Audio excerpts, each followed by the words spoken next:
Hi everybody, it's Blendy and Swirl One. Been gone for a minute. Been busy. Out here chasing money. Working and just taking care of my family, and a lot of things have come up. But I miss you guys. I'm making this video today. This is a useful information video. You know, I'll talk about funny stuff, relationships. I'll talk about all kind of topics. Current news events. What's going on with our community, because that's very special to me. But this topic I'm speaking about now, I'm going to get in y'all business. Yeah, I'm going to get in your business. You know how it's two things people don't like to talk about, which is usually sex and money. Those are hot topics that people usually shy away from speaking on. Well, I'm going to speak on them. I'm going to speak on money today. The lack thereof, actually. A lot of people are struggling right now. Most of us are. Even the ones who are middle class like myself, we're also struggling. Just to maintain our lives and keep afloat and keep above water. And bills and responsibilities are always at us. You know, it's unending. I mean, you pay a few and then it's a few more are in the mail. You always got to pay. It's hard times. Times are so hard that even I have a lot of friends who are stay-at-home moms, and even they complain and tell me how lucky I am that I'm out working, because it's tight for them as well. So with that being said, we got to find other ways to make money. Most of us need to do that. We need to increase our income just to be able to maintain our lifestyles. The problem with that is most of us who are working, like myself, we can't go get another job, because I have the type of job where I work long hours and my hours are broken up. So I can't even go get another job if I wanted to. I have to find something to do in which I could do it at my own time, and I could squeeze in doing it and not affect my schedule. So, and not affect my time with my family, because I do have a family. So with that being said, I wanted to make this video to give some pointers to people who are in my same situation, who may need extra income, but they cannot go get another job they have to punch a time clock at because they don't have the time. That's always the case. There's never enough time in a day to do everything we have to do.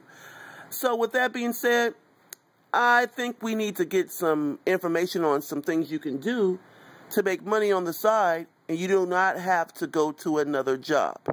I'm not talking about nothing illegal either. I'm talking about some legit money that you can make, and you don't have to worry about going and punching another clock. Also, too, I remember a saying, if you hang around 4 broke people, you're going to be the 5th person.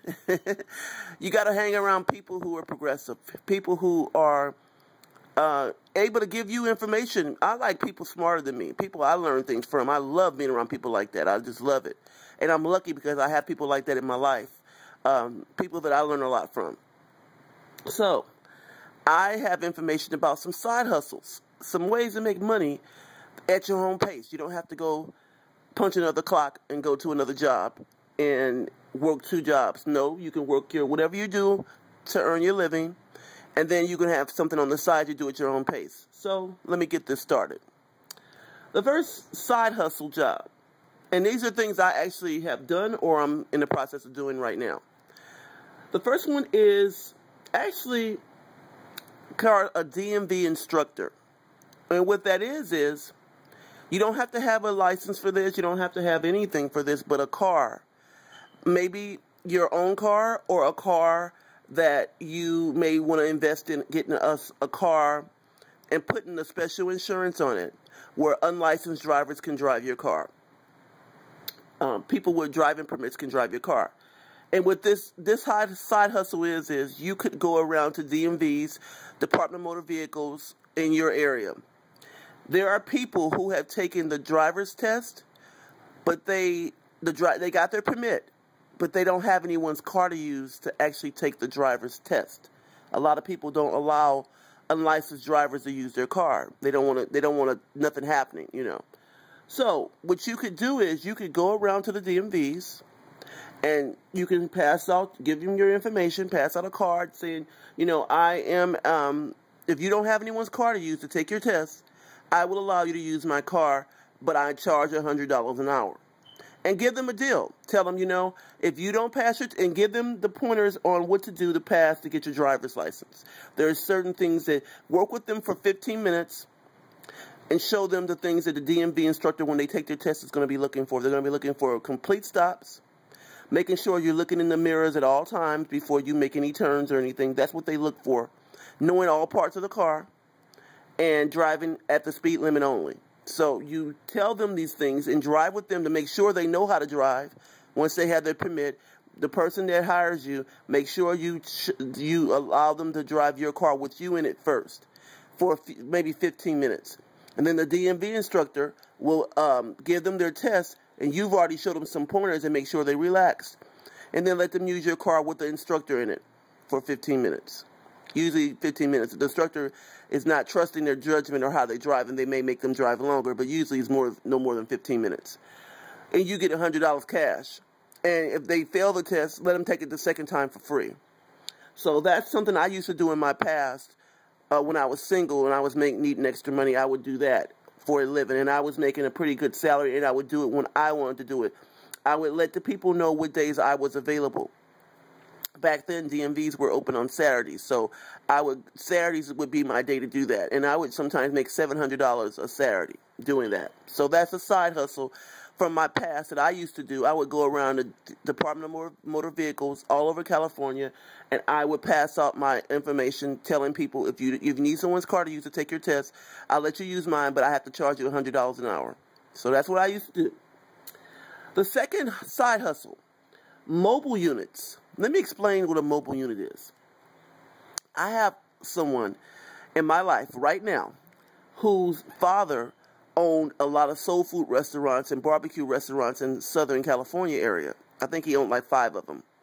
Very popular soul food restaurants. Well, the son and the father had an argument, and they stopped speaking, and the father fired him. And the son now lives in my area, Northern California. He mentioned that he got a mobile unit, which is it's like cooking on wheels. It's like a trailer. It might cost you about $2,000, but you don't even need a mobile unit to get started on this. I'll explain the details of it. He bought a mobile unit, which is about $2,000, and it's a barbecue grill on wheels. And he would drive around to trucking stops and tell people in industrial, because I live near an industrial area. I live right near factories and things like that. He drove around the industrial areas where people are working in like trucking jobs and jobs like factory jobs where they live. Their jobs are, the factories are in the middle of nowhere where there's no shopping centers, no stores, no restaurants, no nothing. And he would go around to these areas where these people are working at, these truckers and people like that are working at, and he would say, look, I am a caterer, professional caterer, and I sell plates for $10 a plate. I make breakfast and lunch. Full course meals for $10. And he started coming around to the trucking spots, selling dinners and breakfasts and lunches to the truckers and the other workers. He was making a couple of $100 a day doing this. And he did it at his own pace. He came around 8, 9 o'clock in the morning for breakfast. He came around 12 and 1 o'clock for lunch. And he would sell to the truckers. And they would all line up to get his food because it was better than fast food. It was better than going to a restaurant and all that because it was a little bit cheaper. And he would have full course meals. Sometimes it would be barbecue links and ribs, potato salad, cornbread, stuff like that. And these truckers loved it. They loved it. He had people he had to turn away when he ran out of food. In the morning time, he would bring them pancakes and stuff like that, and they would just buy his plates. He would run out. That's how much he was making. And before he bought the mobile unit, he didn't even have that. He had made the food at home, and he would bring the food to them in a big container, like a container you have sodas in. Will be filled to the rim with plates. And he would all have the plates freshly cooked, and he would just, before he could afford to buy a mobile unit, that's what he did.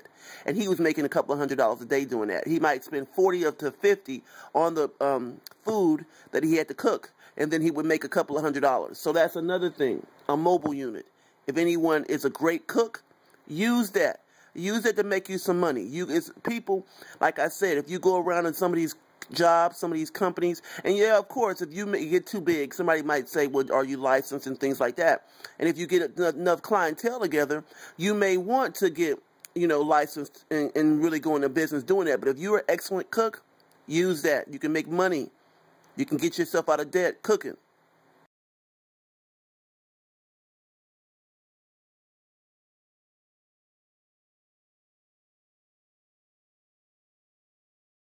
Mary Kay, also other products. There are products that you could sell, and you are self-employed. You don't have to worry about going to punch a clock. You can do it when you want to do it.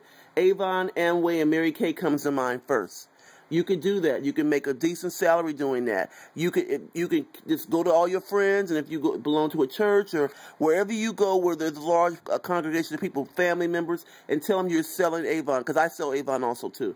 And are you selling Amway? Are you selling Mary Kay? Or whatever you want to sell. You can even go around to places such as like a garment district and buy products cheaper, wholesale, and then you can sell them yourself. And you can make a nice salary doing that as well. And it's on your own pace, on your own schedule. You don't have to worry about going to punch a clock. Another item, and this is something from my past that I was doing at one time, notary public. I got licensed to be a notary public. I didn't renew I'm not doing it anymore, but I did it at one time. And when I was a notary public, I actually got very lucky. I hooked up with a bail bondsman who needed someone to come with him to notarize documents when people were getting out of jail and stuff like that. And and this was an older man, and he chose me because I wasn't afraid to go into like the really bad neighborhoods at night. I wasn't afraid because I grew up in a bad neighborhood. I wasn't afraid of that. And I would get paid sometimes a couple of $100s a night. $10 a signature, plus he would give me money for gas and the fact that I was willing to even show up. So, getting a license to be a notary, very simple test. You get trained for one day, and in the training, after you get trained, you are taking the test. So everything you just learned, you have to answer questions on it. It's very simple, very easy. Once you're licensed, you can go around and maybe contact attorneys in your area, like I mentioned, bail bondsmen and people who need notaries all the time, and tell them you're a licensed notary. If you need me to assist you, give me a call. And you give them your card, get you some stationery cards with your name on it, and you give them your card and you pass your card out.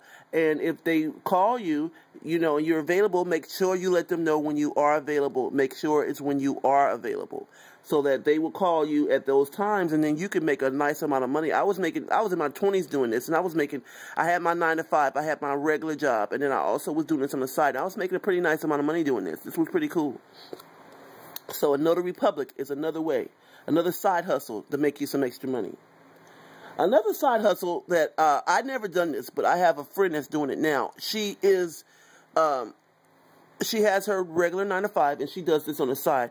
And this is kind of dangerous, so it has to be a pretty tough person to do this. I have a friend that's repoing cars. She makes $100 per confiscated car. She works usually only on her days off doing this at her own schedule. And she just repossesses vehicles for loan companies. Loan companies always need repossessors because a lot of people are afraid to do that job because it could be dangerous. If somebody don't want to see you taking their car, they might have a problem with it. So she would tend to do it usually late at night, or she would actually go and contact the person directly and let them know, I am from the repossession, department, and I have to take your car. She would talk to them. She wouldn't just go take their car. But she made $100 per confiscated vehicle. And sometimes she would confiscate 4 vehicles a day, which is $400. That's $400 a day. Not bad. So repossessing cars. Okay, another side hustle is possibly doing daycare or foster care. This is usually something women do. It's usually something that you have to have the room at home and the time available. If you have certain days during the week where you could do that, it's always needed. It's never not needed if you could do that. I'm considering doing that, not now, but in a couple of years. That's something that's always needed. So I'm not going to speak much on that because that's something that's special people do that. That's something that you're not doing just for the money. You're doing because you love children and you really want to help out. So that's one possible thing you can do on the side on your days that you're available. If you know people who need child care, you can maybe possibly take care of their children and charge them whatever you feel is necessary to charge them. The last thing I'm going to mention, and this is maybe be a part 2 because I have others I'm going to mention as well. But the last thing, if you have the money, if you can invest, open up your own laundromat. If you have the money, if you could do that, if you could get a business loan and do that. Find an area that don't have any laundromats in at least a 12-mile radius. And if you open up a laundromat, you might have one person that's there occasionally. They don't have to even be there all day, just monitoring things. But that's a business if you open that. You don't have to even be there. You don't have to be at the business at all times watching it. The people who are using the laundry machines, they are paying the machine. They don't have to pay you. So if you were to invest in that, that would be something that you're making money and you don't have to even be there. And you could just have a person watching it occasionally, maybe for a couple hours a day or something like that, to make sure that nothing is happening that shouldn't be. But it's not something, it's something that makes money whether you're there or not. So opening a laundromat is another, if you can invest the money into opening one, that's a great side hustle. And you can still do whatever you do on the side, whether you're working a career, you got a 9-to-5 or whatever, and you can still have your laundromat. And it's making money whether you're there or not. Anyway, those are just a couple of things I wanted to mention. I will have more coming soon about side hustles, ways to make money. Although you have a 9-to-5 and you're too busy to go to a job, you can still make money on the side. Believe me, I've always done it, and I'm still doing it, and I always will. Because the jobs that we have don't pay enough to pay all your bills. Most jobs don't, regardless of your education level or what career you're in. It's usually not enough. It's not enough to cover all your expenses. You know, so you got to have other things to do to cover your expenses, especially if you're single. A lot of single people have to do it because they don't have a mate. And if you have a mate and your mate's not working, then you have to do this too. So, short video. I'm not going to make it real long. I just want to give you guys some pointers and some information. I'll always share useful information. I will always do that. Anyway, this is Blendious World 1. I'll be back soon. Peace.